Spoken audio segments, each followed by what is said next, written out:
Dans cette vidéo, je vais vous montrer comment réaliser un import automatisé depuis le logiciel d'emploi du temps EDT. Une fois connecté à l'ENT avec un compte administrateur, je me rends dans Autres services, puis Gestion emploi du temps ou Gestion vie scolaire selon l'appellation utilisée par projet. À partir de là, j'ai accès à la synthèse de vie scolaire. Je sélectionne ensuite l'onglet Import automatisé. Je vérifie les paramètres d'import. Ici, je suis bien en EDT 2015 et mes groupes sont bien pilotés par l'ENT. Je vais donc ajouter un compte d'accès en cliquant sur Ajouter un utilisateur. La fenêtre de recherche annuaire s'ouvre et j'entre le nom de mon utilisateur.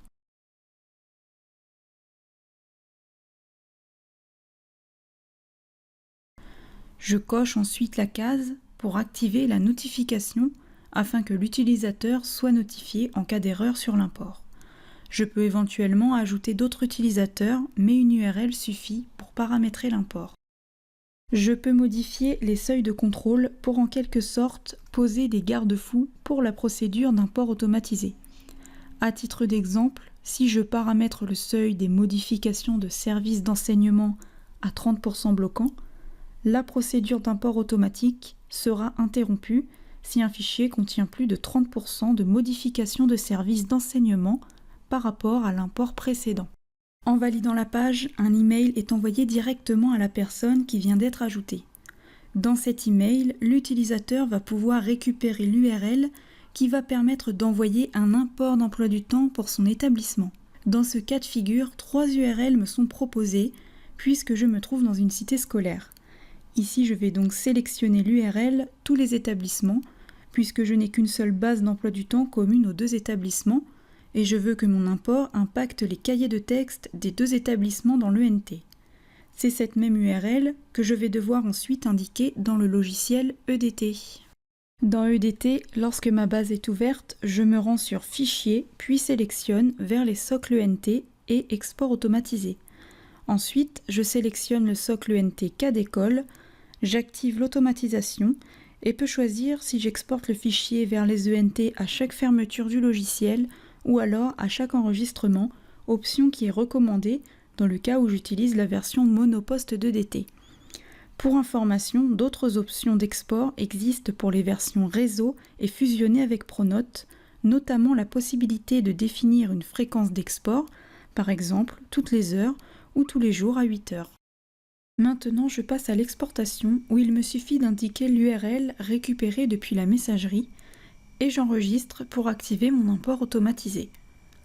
Une fois activé, l'import automatisé va permettre d'effectuer des modifications sur l'emploi du temps qui seront automatiquement reportées dans l'ENT.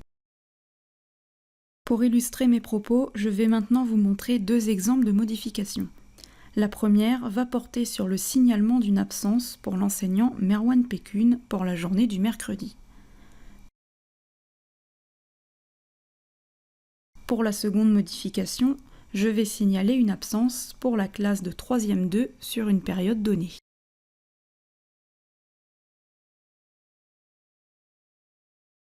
Je reviens sur EDT et plus précisément sur l'onglet Gestion par semaine et absence.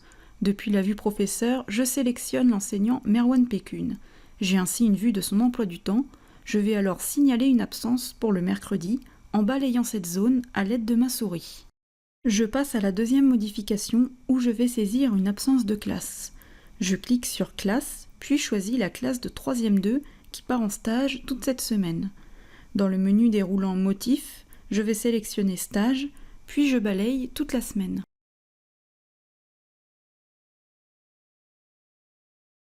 Je n'oublie pas d'enregistrer, un message d'information apparaît, les modifications ont bien été envoyées au socle ENT cas d'école. Dans l'ENT, au niveau de la gestion emploi du temps, je peux consulter les bilans d'import et vérifier en même temps l'état d'avancement de l'import qui vient tout juste d'être envoyé par EDT. Celui-ci passe par plusieurs étapes avant d'afficher un port réalisé avec succès.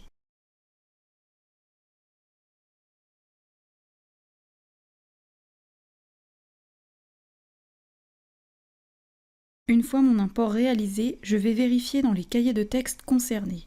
Pour la classe de 3e 2 qui est en stage toute cette semaine, les cours ont bien été annulés puisqu'ils sont assurés. Pour l'enseignant Merwan Pekun, c'est également le cas puisque tous ses cours du mercredi ont été annulés.